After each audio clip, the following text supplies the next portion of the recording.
L'évangile du confort, ce doux chant de sirène qui résonne dans tant de nos assemblées modernes, promet une assurance facile de salut, une paix superficielle et une vie de bénédiction matérielle sans réelle abnégation. Mais ce même chant, mes amis, nous rend tièdes, aveugles à notre propre condition spirituelle et étrangers à la profondeur de la transformation divine. La théologie réformée, éclairée par des penseurs incisifs tels que C.S. Lewis et l'inexorable Charles Spurgeon, nous reconduit à la vérité inéluctable. La véritable nouvelle naissance est marquée par une renonciation radicale, non par une simple adhésion superficielle. Est-il possible que votre prétendu salut ne soit qu'un écho lointain de la vérité, une contrefaçon spirituelle habilement déguisée? Vous vous êtes peut-être assis sur les bancs de l'Église pendant des décennies. Vous avez peut-être récité des credos, chanté des louanges et même offert de votre temps et de vos biens. Pourtant, au fond de votre âme, un doute insidieux persiste. Cette douleur cachée, cette incertitude lancinante quant à l'authenticité de votre propre foi ou celle de ceux qui vous entourent, n'est pas un signe de faiblesse spirituelle. Elle est le symptôme d'un malaise bien plus profond, d'une confrontation manquée avec la vérité que l'Église moderne a trop souvent préféré éluder. La frustration que vous ressentez face à l'hypocrisie manifeste ou à une spiritualité qui semble se résumer à un simple vernis social est légitime. Elle n'est pas une anomalie, mais un appel au discernement, une invitation à sonder les fondations mêmes de ce que vous croyez être la foi. Nous vivons à une époque où le christianisme est souvent réduit à une expérience émotionnelle éphémère, à une collection de phrases positives ou à une identité culturelle interchangeable. L'autosatisfaction religieuse est devenue une épidémie silencieuse, gangrenant le corps de Christ de l'intérieur. On nous dit que Dieu est amour, mais l'on omet de préciser qu'il est aussi un feu dévorant. On promet la victoire, mais on passe sous silence le chemin étroit et escarpé de la croix. L'évangile du confort a édulcoré la parole, lui ôtant sa puissance acérée de conviction, sa capacité à séparer l'âme et l'esprit, les jointures et les moelles, et à juger les pensées et les intentions du cœur. Le résultat? Des assemblées peuplées d'individus qui se croient y sauvés, qui se sentent chrétiens, mais dont la vie ne porte que peu ou pas les marques inaltérables d'une authentique régénération. C.S. Lewis, avec sa perspicacité apologétique, a souvent mis en garde contre la tentation de créer un Christ à notre image, un sauveur qui s'adapte à nos désirs plutôt que de nous transformer selon sa volonté souveraine. Il a dénoncé l'idée d'une religion facile, soulignant que le christianisme n'est pas une simple amélioration de soi, mais une mort radicale à soi-même et une nouvelle vie en Christ. Charles Spurgeon, le prince des prédicateurs, n'a jamais hésité à déchirer le voile des illusions religieuses, exhortant ses auditeurs à ne jamais se contenter d'une foi de façade. Il insistait sur la nécessité d'une conviction profonde du péché et d'un repentir véritable, des éléments souvent négligés dans notre quête moderne d'une spiritualité sans douleur. La question n'est plus de savoir si vous avez dit une prière du pécheur, si vous avez été baptisé ou si votre nom figure sur un registre d'église. La question existentielle, celle qui exige une réponse non pas de vos lèvres, mais de la profondeur de votre être, est la suivante. Avez-vous réellement renoncé à votre ancien moi? Ou bien votre foi n'est-elle qu'un déguisement, une stratégie de confort pour échapper à la réalité de votre dépravation sans jamais l'affronter véritablement? Votre âme est-elle enracinée dans le roc inébranlable de la vérité divine ou flotte-t-elle sur les sables mouvants d'une religiosité sentimentale? Cette recherche de la nourriture solide de la doctrine classique, en contraste avec le lait insipide de l'évangile moderne, est un appel au discernement, un cri de l'âme assoiffée de vérité authentique. Ce canal se positionne comme un refuge de profondeur théologique, un contrepoids vital à la culture du divertissement religieux. Nous ne sommes pas ici pour vous offrir des solutions rapides ou des baumes apaisants pour votre ego, mais pour vous confronter à la gravité de la vérité éternelle, à la puissance exigeante de l'Évangile. La question de la nouvelle naissance n'est pas un sujet de débat académique. C'est le pivot autour duquel tourne votre destinée éternelle. Sans une transformation radicale opérée par le Saint-Esprit, sans cette renonciation de l'âme qui précède une vie entièrement nouvelle, toutes vos pratiques religieuses ne sont que des rituels vides, des coquilles sans substance, des tentatives vaines de vous rendre acceptable devant un Dieu dont la sainteté ne tolère aucune compromission.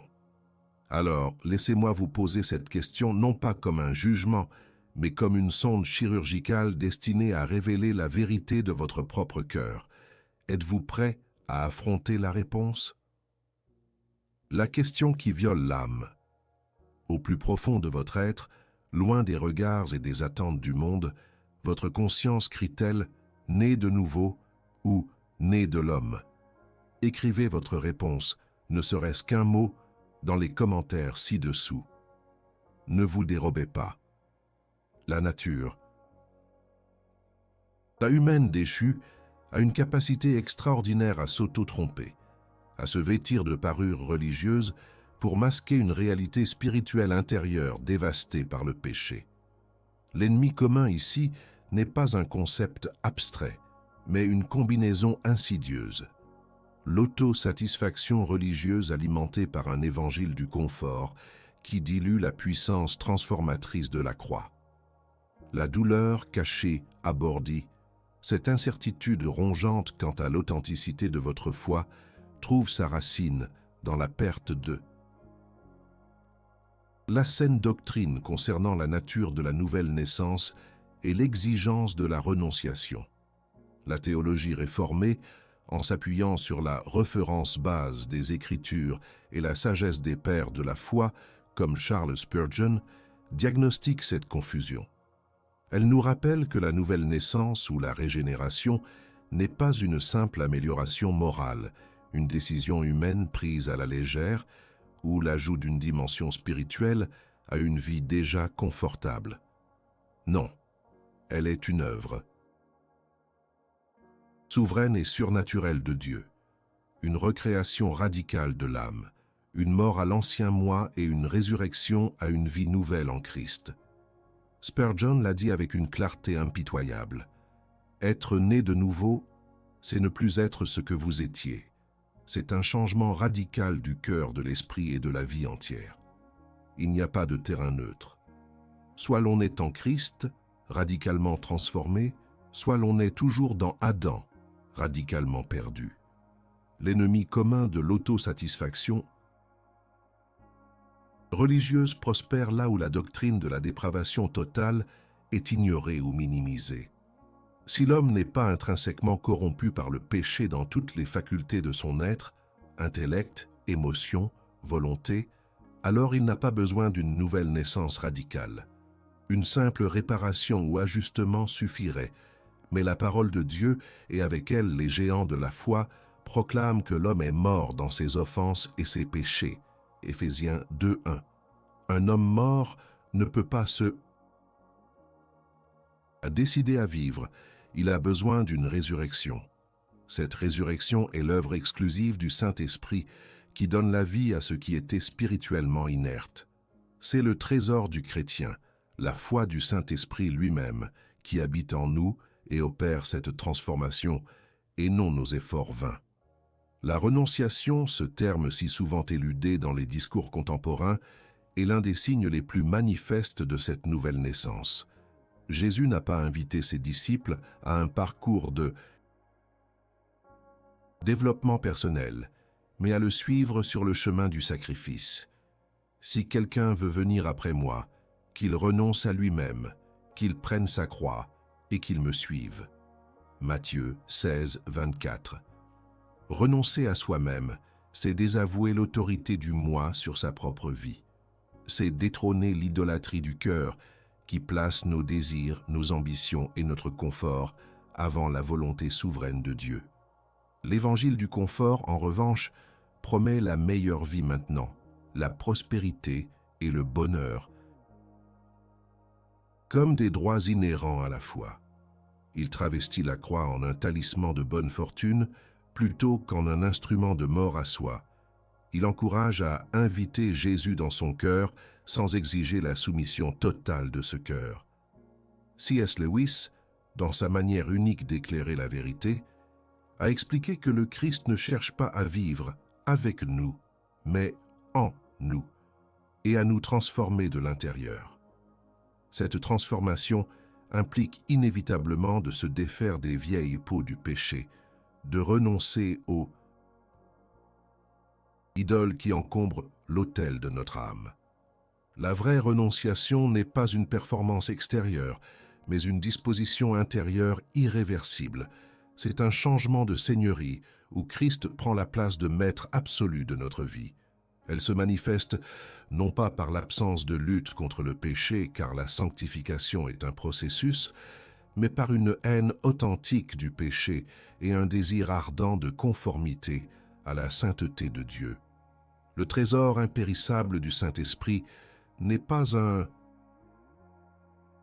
sentiment éphémère de bien-être, mais une puissance divine qui nous équipe pour cette guerre intérieure, nous donnant la force de dire non à la chair et oui à l'esprit.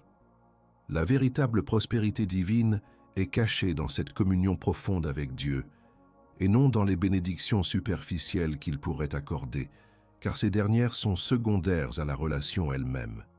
Charles Spurgeon, avec sa sagesse pastorale, comprenait que beaucoup se trompent en confondant l'adhésion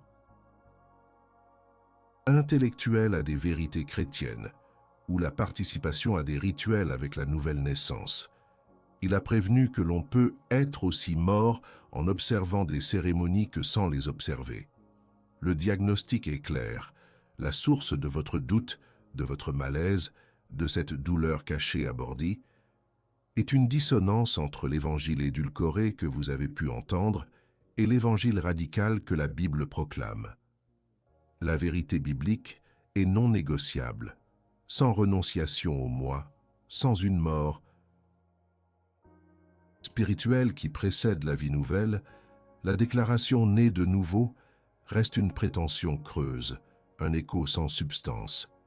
La souveraineté de Dieu dans la régénération n'annule pas l'exigence de notre réponse. Elle la rend possible et la rend irréfutablement authentique. Ignorer la vérité de la véritable nouvelle naissance et l'exigence de la renonciation n'est pas une simple erreur de compréhension théologique. C'est s'engager sur un chemin aux conséquences éternelles et aux ramifications pratiques dévastatrices. Le mensonge d'une foi facile, sans coût, sans sacrifice, nourri par l'autosatisfaction religieuse et l'évangile du confort, mène à une agitation spirituelle intérieure qui ne peut être apaisée par des prières de façade ou des cultes divertissants. La douleur cachée à Bordy, l'incertitude quant à votre salut, ne s'évanouira pas tant que vous n'aurez pas confronté la profondeur de cette tromperie. L'une des conséquences les plus tragiques de ce mensonge est la fausse assurance. Beaucoup de ceux qui se disent chrétiens vivent dans une illusion dangereuse, persuadés de leur salut alors qu'ils n'ont jamais véritablement renoncé à la seigneurie de leur propre vie. Ils ont peut-être fait une profession de foi, mais leur vie ne reflète pas la preuve irréfutable de la régénération, une soif de sainteté, une haine du péché et un désir ardent de glorifier Dieu en toutes choses. Jésus a averti: « Ce ne sont pas tous ceux qui me disent « Seigneur, Seigneur », qui entreront dans le royaume des cieux, mais celui qui fait la volonté de mon Père qui est dans les cieux. » Matthieu 7, 21. Cette parole devrait déchirer le voile de toute complaisance. Charles Spurgeon, dont la clarté ne fléchissait jamais, mettait en garde contre cette illusion avec une gravité solennelle. Il affirmait que le chemin de l'enfer est pavé des bonnes intentions de ceux qui ont dit « Seigneur, Seigneur », mais ne l'ont jamais vraiment connu. La vie chrétienne sans renonciation est un oxymore. C'est chercher à porter le nom de Christ sans jamais porter sa croix. Une telle existence n'est pas seulement vaine, elle est une insulte à la sainteté de Dieu et au sacrifice de son Fils. Une autre conséquence amère est la stérilité spirituelle. Si la nouvelle naissance n'est pas réelle, si la renonciation est absente, alors le fruit de l'esprit sera absent également. Au lieu de l'amour, de la joie, de la paix, de la patience, de la bonté, de la bienveillance, de la fidélité, de la douceur, de la maîtrise de soi, Galates 5, 22-23, nous voyons des vies marquées par l'égocentrisme, l'irritabilité, l'anxiété, l'impatience, la méchanceté, l'infidélité et l'indulgence de la chair. L'arbre est jugé à ses fruits, et un arbre qui ne porte pas de bons fruits sera coupé et jeté au feu. C'est une vérité inconfortable mais inéluctable. La prospérité que le monde ne comprend pas est précisément le paradoxe d'être riche en foi tout en étant potentiellement pauvre ou persécuté aux yeux des hommes. Le mensonge de l'évangile du confort promet l'inverse, une richesse matérielle visible comme signe de la bénédiction divine. Or, le véritable trésor du chrétien est la communion avec Dieu, la transformation intérieure, la sanctification progressive, et non l'accumulation de biens terrestres. C.S. Lewis a brillamment démontré que si nous cherchons les choses terrestres en premier, nous les obtiendrons peut-être, mais nous perdrons les choses célestes. Si nous cherchons les choses célestes en premier, nous obtiendrons les deux. Ceux qui ignorent la renonciation se privent du véritable trésor impérissable du Saint-Esprit, le trésor de la présence de Dieu lui-même, en courant après les miettes éphémères de ce monde. La confusion doctrinaire est également une conséquence majeure. Sans une compréhension solide de la dépravation humaine et de la nécessité d'une nouvelle naissance radicale, toute la théologie s'effondre. Le concept de la grâce souveraine perd son sens. Le besoin d'un sauveur tout suffisant est diminué et la sainteté de Dieu est compromise. On finit par croire en un Dieu gentil qui tolère le péché, plutôt qu'en un Dieu juste qui exige la repentance et offre le pardon au prix inestimable du sang de son Fils. L'agitation de l'âme provient de cette tentative futile de réconcilier la sainteté divine avec une vie de péché non repenti ou une foi qui ne coûte rien. Laissez-moi vous forcer à une auto-évaluation sans concession par ces questions confrontatives. Votre vie est-elle caractérisée par une croissance constante dans la sainteté ou par des compromis répétitifs avec le monde? Le péché vous est-il devenu odieux ou le tolérez-vous, voire le chérissez-vous secrètement?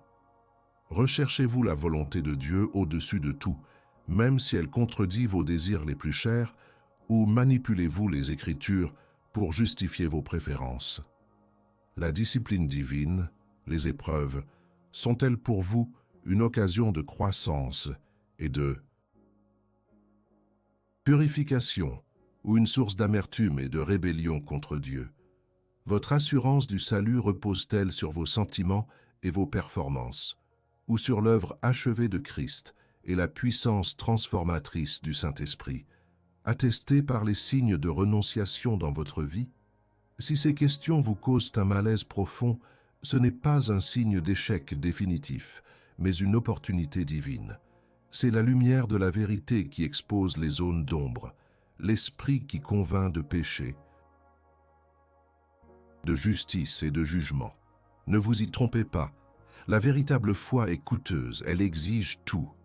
Mais en échange, elle offre un trésor inestimable, une vie transformée, une communion profonde avec Dieu et une espérance éternelle inébranlable. Ne pas confronter ces vérités, c'est choisir de persister dans le mensonge, de s'agiter dans une fausse sécurité et de risquer de découvrir trop tard que la porte a été fermée. L'aveu public. Face à ces vérités inconfortables, quel est le domaine de votre vie où vous avez le plus échoué à renoncer à vous-même? Quel aspect de l'évangile du confort vous a le plus trompé? Avouez-le publiquement, par un mot ou une phrase, dans les commentaires. Cet aveu n'est pas une condamnation, mais le premier pas vers la purification et un nouveau départ. Après avoir diagnostiqué la superficialité et exposé les conséquences dévastatrices du mensonge de la foi sans renonciation, il n'y a pas de solution conseil, pas de suggestion légère, mais un appel radical à l'autel. La vérité biblique ne se contente pas de pointer le problème, elle exige une action décisive, une réorientation complète de l'âme. Cet appel n'est pas au confort, mais à la sanctification, car la sanctification est la preuve vivante de la nouvelle naissance. La seule solution biblique à l'autosatisfaction religieuse et à l'évangile du confort est le repentance authentique. La repentance n'est pas une simple excuse pour le péché, ni une tristesse passagère due à ses conséquences. C'est un changement radical d'esprit et de direction, une volte-face totale du péché vers Dieu. C'est admettre la seigneurie absolue de Christ sur chaque facette de notre être et, par la grâce de Dieu, s'engager à marcher dans son chemin de sainteté. Charles Spurgeon, dont la prédication était imprégnée de cette exigence, a déclaré « Le repentir n'est pas quelque chose que vous faites une fois et dont vous vous débarrassez. C'est une attitude continuelle de votre âme vis-à-vis du péché. Il est le pivot central de la conversion, le seuil par lequel nous entrons dans une relation authentique avec Dieu. Sans repentance, il n'y a pas de nouvelle naissance véritable, car le cœur n'a pas été brisé et modelé par la main du divin potier. Cette repentance doit mener à une soumission inconditionnelle à la parole de Dieu. La Bible n'est pas une collection de suggestions pieuses ou un manuel d'auto-assistance. Elle est la révélation infaillible de la volonté souveraine de Dieu. Le chrétien né de nouveau ne sélectionne pas les passages qui lui conviennent, mais s'incline devant chaque commandement et chaque vérité, même les plus inconfortables. C.S. Lewis, dans son œuvre apologétique, a souvent souligné que la vérité est une entité objective, indépendante de nos préférences. La soumission à la parole signifie que nos pensées, nos désirs, nos ambitions doivent être constamment jugés et reformés par l'Écriture. C'est renoncer à notre propre sagesse, à nos philosophies mondaines et permettre à la parole d'être la boussole inébranlable de notre âme. Le troisième élément de cet appel radical est le renoncement continu. La nouvelle naissance est un événement ponctuel, mais la renonciation est un processus quotidien. Elle implique de prendre sa croix chaque jour, Luc 9, 23. Cela signifie mourir à nos propres intérêts, à notre fierté, à nos désirs charnels, à notre soif de reconnaissance humaine, et vivre pour Christ seul. C'est le combat spirituel de chaque instant, la lutte contre l'idolâtrie du cœur qui cherche constamment à se réaffirmer.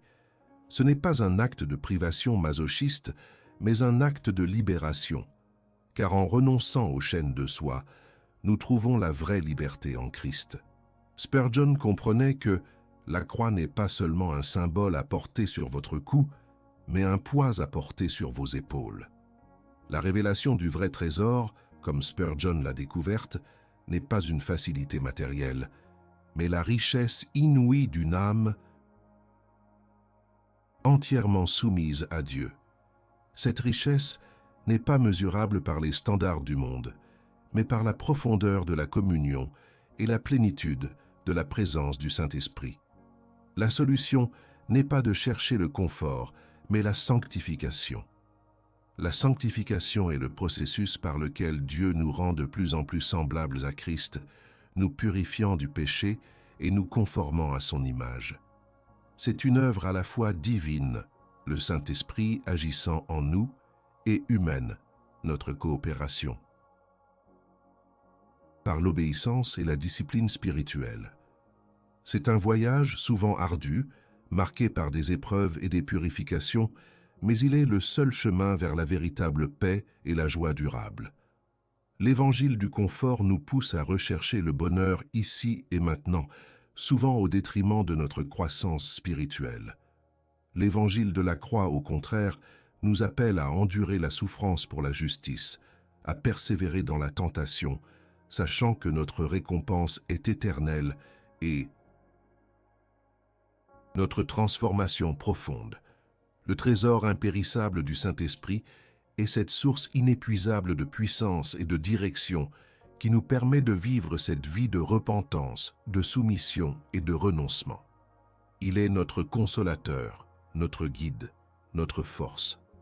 La véritable prospérité divine réside dans cette communion intime avec lui, dans la transformation de notre caractère à l'image de Christ et dans la capacité à glorifier Dieu en toutes circonstances. Ce trésor surpasse toutes les richesses terrestres, toutes les gloires humaines éphémères. Ceux qui refusent l'appel radical à l'autel, ceux qui s'accrochent à l'illusion d'une foi facile, se privent de cette richesse incomparable, échangeant l'éternel contre le transitoire, la substance contre l'ombre. Cet appel à l'autel est un appel à la mort. Mort au moi, mort au péché, mort aux attentes du monde. Mais c'est une mort qui mène à la vie la plus abondante, la plus réelle, la plus glorifiante que l'on puisse connaître. Si vous avez été confronté à la vérité de votre propre superficialité, si la douleur cachée abordi de votre incertitude s'est transformée en conviction, alors il n'y a qu'une seule réponse possible, l'obéissance radicale. Venez à l'autel, non pas pour un rituel vide, mais pour une reddition totale, une consécration irréversible. C'est là que commence la véritable vie en Christ. Nous avons sondé les profondeurs de la vérité, arrachant le voile des illusions de l'évangile du confort et de l'autosatisfaction religieuse. Nous avons diagnostiqué la racine de la douleur cachée abordi, cette incertitude lancinante quant à l'authenticité de la nouvelle naissance, non pas comme une simple faiblesse personnelle, mais comme une conséquence directe de la déformation de la saine doctrine. La reference base des Écritures, éclairée par l'héritage inébranlable de Charles Spurgeon et la logique incisive de C.S. Lewis, nous a rappelé que la foi véritable est toujours coûteuse, toujours radicale et toujours transformatrice. L'Église moderne, dans sa quête effrénée de pertinence et de croissance numérique, a trop souvent cherché à édulcorer le message de la croix, promettant la paix sans la repentance, le salut sans la renonciation. Elle a créé des millions de soi-disant convertis, qui n'ont jamais véritablement fait l'expérience d'une mort à soi et d'une nouvelle vie en Christ. Ces individus sont les victimes de l'ennemi commun, pris au piège d'un christianisme de façade où les apparences religieuses masquent une âme non régénérée. Ce n'est pas un jugement, mais un avertissement prophétique, car l'heure vient où chaque fondation sera testée par le feu. La nouvelle naissance, telle que proclamée par la parole de Dieu et défendue par les géants de la foi, n'est pas une option, elle est une nécessité absolue. Jésus a dit « Si un homme ne naît de nouveau, il ne peut voir le royaume de Dieu. » Jean 3:3. Voir le royaume, c'est le comprendre, y entrer, en être un citoyen. Et cette nouvelle naissance est intrinsèquement liée à la renonciation. Renoncer à soi, prendre sa croix, mourir à ses propres ambitions et à sa propre volonté est le signe extérieur et irréfutable d'une œuvre intérieure et souveraine du Saint-Esprit. Sans cette renonciation, toutes vos pratiques religieuses, toutes vos bonnes œuvres, toutes vos professions de foi ne sont que des ordures aux yeux de Dieu. Philippiens 3:8. Les conséquences d'ignorer cette vérité sont éternelles. Laï. Fausse assurance mène à la damnation. La stérilité spirituelle révèle l'absence de vie divine. La confusion doctrinaire égare l'âme loin de la vérité immuable de Dieu. La prospérité que le monde comprend, l'accumulation de biens et la recherche du confort matériel n'est qu'une parodie de la véritable prospérité divine, qui est la richesse inestimable d'une âme en communion profonde avec Dieu, le trésor impérissable du Saint-Esprit. Ce paradoxe devrait vous frapper avec la force d'un marteau. L'évangile du confort promet tout, pour ne rien donner de substantiel, tandis que l'évangile de la croix exige tout pour tout donner. Charles Spurgeon, avec l'autorité d'un pasteur dont l'âme brûlait pour la vérité, n'a cessé d'exhorter son peuple à ne jamais se satisfaire d'une religion qui n'avait pas transformé leur cœur. Il savait que le plus grand danger n'était pas l'athéisme ouvert, mais un christianisme tiède, superficiel, dépourvu de la puissance du Saint-Esprit. Et C.S. Lewis, par ses arguments implacables, a montré que la foi n'est pas une béquille pour les faibles, mais la seule réalité qui puisse nous donner un sens au-delà des illusions de ce monde. La foi en Christ est une capitulation devant la vérité, une acceptation de notre propre incapacité et une totale dépendance envers celui qui est capable de faire infiniment au-delà de tout ce que nous demandons ou pensons. L'appel à l'autel, cet appel au repentir radical, à la soumission inconditionnelle à la parole et au renoncement quotidien, n'est pas une option parmi d'autres. C'est le seul chemin étroit et exigeant mais béni vers la vie éternelle et la sanctification. Ce chemin ne promet pas la facilité, mais la transformation. Il ne promet pas le confort, mais la conformité à Christ. Il ne promet pas la popularité, mais la faveur de Dieu. Si vous avez été piqué au vif par ces paroles, si votre conscience a été réveillée, ne cédez pas à la tentation de repousser cette conviction. C'est l'Esprit de Dieu qui vous appelle. Ne vous contentez plus du lait d'un évangile édulcoré. Aspirez à la nourriture solide de la doctrine classique. Recherchez la profondeur théologique qui seule peut ancrer votre âme dans la tempête. Ne laissez pas l'autosatisfaction religieuse vous voler votre destinée éternelle. Ne laissez pas l'évangile du confort vous faire échanger le trésor impérissable de l'esprit contre des miettes terrestres. La question posée au début résonne plus forte encore. Êtes-vous réellement né de nouveau? La réponse à cette question ne peut pas être un simple oui de la bouche, mais doit être un témoignage vivant de la renonciation et de la transformation dans votre vie. Que ce soit le début de votre quête de l'authenticité ou la réaffirmation de votre engagement radical envers Christ, la vérité est là, inébranlable. Qu'allez-vous en faire?